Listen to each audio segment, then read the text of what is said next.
அதனால நம்ம தலைமையில நாம் அமைக்க போற இந்த உண்மையான மக்களாட்சிக்கான அச்சாரமாக மாபெரும் மக்கள் சக்தியை அணி அணியாக நம்மளோட திரண்டு நிக்கிறப்போ இந்த அடிமை கூட்டணியில சேர வேண்டிய அவசியம் நமக்கு இருக்குங்க.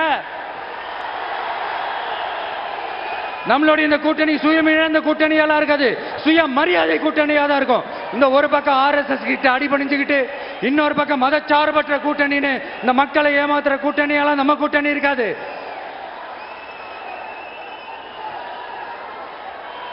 நான் இப்பவும் சொல்றேன், நம்மளை நம்பி வர்றவங்களுக்கு ஆட்சியிலும் அதிகாரத்திலும் உறுதியாக பங்களிப்பு செய்யப்படும். உடனே இந்த கேள்விகள்லாம் வரும். அப்ப யாரு கூட்டணி, யாரு வரா, யாரு போறா, இந்த கேள்விகள்லாம் வரும். இந்த கேள்விகளுக்கெல்லாம் ஒரே ஒரு பதில் தான், சஸ்பென்ஸ்ல சஞ்சாரம் செய்யுங்க. ஆனா ஒண்ணு, 2026ல 2 பேருக்கு நடுவுல தான் போட்டியே. ஒன்னு TVK, இன்னொன்னு DMK. இந்த போட்டி எப்படி இருக்க போதுன்னா, இந்த அலையன்ஸை வச்சு எப்படியாவது நம்ம தப்பிச்சிடலாம். என்ன இந்த பழைய இந்த மேத்தமேட்டிக்ஸ், அரித்மேட்டிக்ஸ் இதெல்லாம் வச்சு எப்படியாவது நம்ம தப்பிச்சிடலாம் அப்படின்னு நினைக்கிறவங்களோட அந்த கனவு ஒரு நாளும் மைப்படாது. சரி, இப்ப நம்ம வேற ஒரு ஏரியாவுக்கு ஒன்று வருவோம்.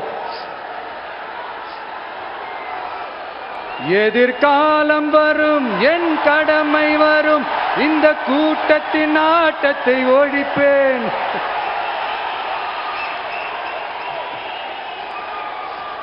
மக்கள் அரசியல் என்ற அந்த சவுக்க கையில் எடுக்கலாமா? யாருக்கு எதிரான தானே கேட்கிறீங்க? வேற யாரு? மறைமுக உறவுக்காரர்களான பாசிச பாஜகவும் பாய்சன் திமுகவும் தான். மாண்புமிகு பிரதமர் நரேந்திர மோடிஜி அவர்களே 3வது முறையா ஒன்றியத்தோட ஆட்சி அதிகாரத்தை நீங்க தானே கையில் வச்சிருக்கிறீங்க.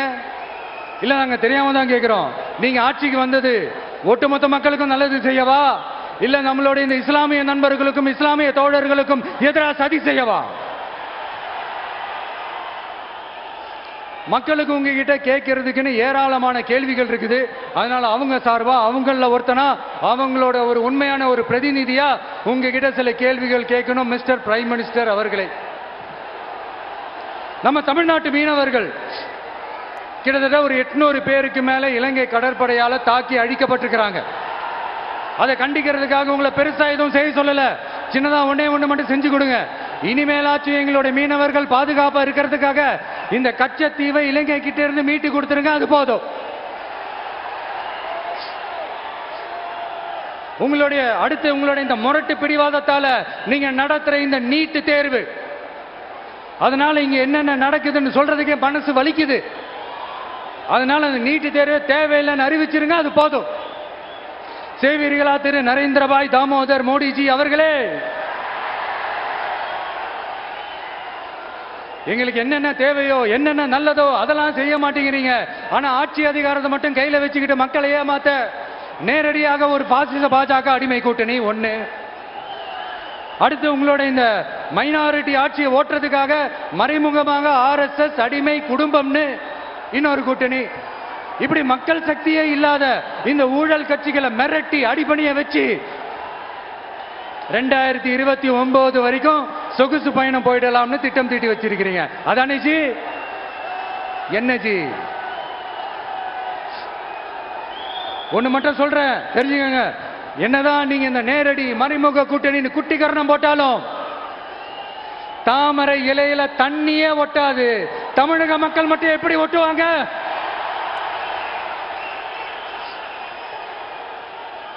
இங்க ஒரு MP சீட்டு கூட தரலன்றதுக்காக தமிழ்நாட்டுக்கும் தமிழ்நாட்டு மக்களுக்கும் எதுவுமே செய்யாம ஓரவஞ்சனை செய்யுது இந்த ஒன்றிய பாஜக அரசு. சங்கம் வச்சு தமிழ் வளர்த்த மண் இந்த மதுரை மண். அதனால இங்க அந்த கீழடியில கிடைச்ச ஆதாரங்களை எல்லாம் மறைச்சிட்டு எங்க நாகரிகத்தையும் எங்க வரலாறையும் அழிக்கிறதுக்காக உள்ளடி வேலை செய்யலாம்னு நினைக்கிறீங்க. தமிழ்நாட்டை தொட்ட என்ன நடக்கும் நீங்க பல உதாரணங்கள் இருக்குது. அதனால இதையெல்லாம் மறைச்சிட்டு எங்க மக்களை ஏமாத்திடலாம்னு மட்டும் நினைக்காதீங்க. மத நல்லிணக்கத்திற்கு பெயர் பெற்ற இந்த மதுரை மண்ணிலிருந்து சொல்றேன், உங்க எண்ணமெல்லாம் ஒரு நாளும் ஈடேறாது.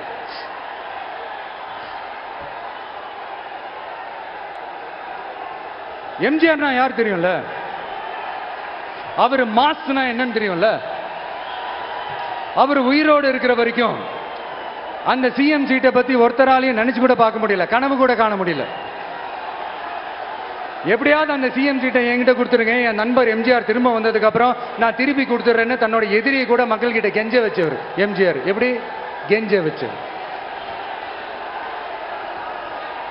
அதனால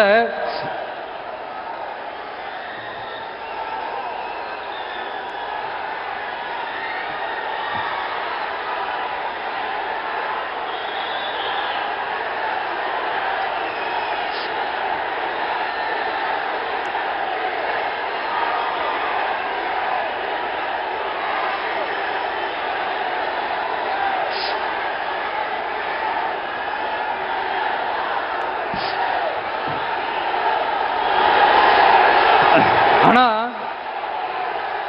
இப்போ அவர் ஆரம்பிச்ச அந்த கட்சியை, எம்ஜிஆர் அவர்கள் ஆரம்பிச்ச அந்த கட்சியை கட்டி காக்கிறது யாரு? இன்னைக்கு அந்த கட்சி எப்படி இருக்குது அதை நான் சொல்லிதான் உங்களுக்கு தெரியணுமா? அப்பாவி தொண்டர்கள் அதை வெளியில சொல்ல முடியாம வேதனையில தவிக்கிறாங்க. 2026 சட்டமன்ற தேர்தலில் யாருக்கு ஓட்டு போடணும், எப்படிப்பட்ட ஆட்சி இங்க அமையணும்னு அந்த அப்பழுக்கற்ற அந்த தொண்டர்களுக்கும் ரொம்ப நல்லாவே தெரியும். அதனால என்ன வேஷம் போட்டுக்கிட்டு பாஜக இங்க தமிழ்நாட்டுக்குள்ள வந்தாலும் அவங்க வித்தை எல்லாம் இங்க வேலைக்கே ஆகாது. இப்படி பொருந்தா கூட்டணியா இந்த பாஜக கூட்டணி இருக்கிறதுனால இப்ப ஆட்சியில இருக்கிற இந்த வெற்றி விளம்பர மாடல் திமுக என்ன செய்யுதுன்னு தெரியும்ல? பாஜகவோட உள்ளுக்குள்ள ஒரு உறவை ஒண்ணு வச்சுக்கிட்டு வெளியில எதிர்க்கிற மாதிரி ஒரு டிராமா ஒண்ணு பண்ணிக்கிட்டு, எதிர்கட்சியா இருந்தா போங்க மோடின்னு பலூன் விடுறது, ஆளுங்கட்சியா இருந்தா வாங்க மோடின்னு கொடை பிடிச்சுக்கிட்டு கும்பிடு போடுறது. இது மட்டுமா?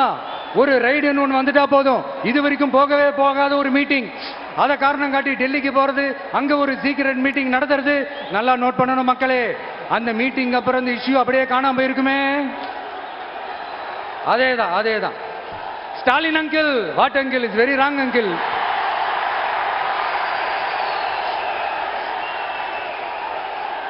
இப்படி தமிழ்நாட்டில் இப்ப நடக்கிற இந்த ஆட்சியினுடைய லட்சணத்தை பார்த்துக்கிட்டு நாம எப்படி சும்மா இருக்க முடியும்? ஒரு தவறு செய்தால், அதை தெரிந்து செய்தால், அவர் கபட நாடக மு.க. ஸ்டாலின் அங்கிளாகவே இருந்தாலும், அங்கிள் உங்களுக்கு மனசாட்சின்னு ஒன்று இருந்துச்சுன்னா நாங்க கேட்கிற கேள்விகளுக்கு மட்டும் கொஞ்சம் பதில் சொல்லுங்க அங்கிள்.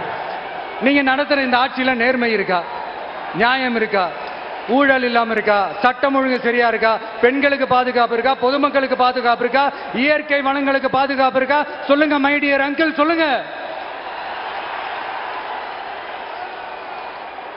டாஸ்மாக்ல மட்டுமே இது வரைக்கும் 1000 கோடிக்கு மேல ஊழல்னு சொல்றாங்க. அதுல மட்டுமா தப்பு நடக்குது? வேற எதுல தான் நடக்கல? உலகத்திலே மிஸ்டர் கிளீன் ரெக்கார்ட்ஸ் எல்லாம் உங்களுக்கும் உங்க கூட இருக்கிறவங்களுக்கும் மட்டும்தான் அங்கிள் கொடுக்கணும். இதை பார்த்து வாயே இல்லாத ஊரு கூட வயிறு வலிக்கு சிரிக்குது. பெண்களுக்கு 1000 ரூபாய் கொடுத்துட்டீங்கன்னா போதுமா அங்கிள்? அப்படியே அதை மூடி மறைச்சிடலான்னு பாக்குறீங்களா? படிக்கிற இடத்துல, வேலைக்கு போற இடத்துல, வெளியில போற இடத்துலன்னு அவங்களுக்கு பாதுகாப்பே இல்லைன்னு ஒட்டுமொத்த பெண்களும் கதறாங்க. அந்த கதறல் சத்தம் ஏதாவது உங்க காதுல கேக்குதா அங்கிள்? இதுல வேற உங்க அப்பான்னு கூப்பிடுறாங்கன்னு வேற சொல்றீங்க. What is this uncle? Is very very wrong uncle, is very very wrong. பெண்களுக்கு மட்டுமா பொய் வாக்குறுதி கொடுத்து ஏமாத்துறீங்க? அரசு ஊழியர்கள், ஆசிரியர்களை ஏமாத்துறீங்க, விவசாயிகளை ஏமாத்துறீங்க, பரந்தூர்ல பாதிப்பே வராதுன்னு சொல்லி ஏமாத்துறீங்க, மீனவர்களை ஏமாத்துறீங்க, போதைப் பொருள் கலாச்சாரத்தை ஒழிக்காம ஏமாத்துறீங்க. ஐயோ, very very வஸ்ட் uncle, very very வஸ்ட்.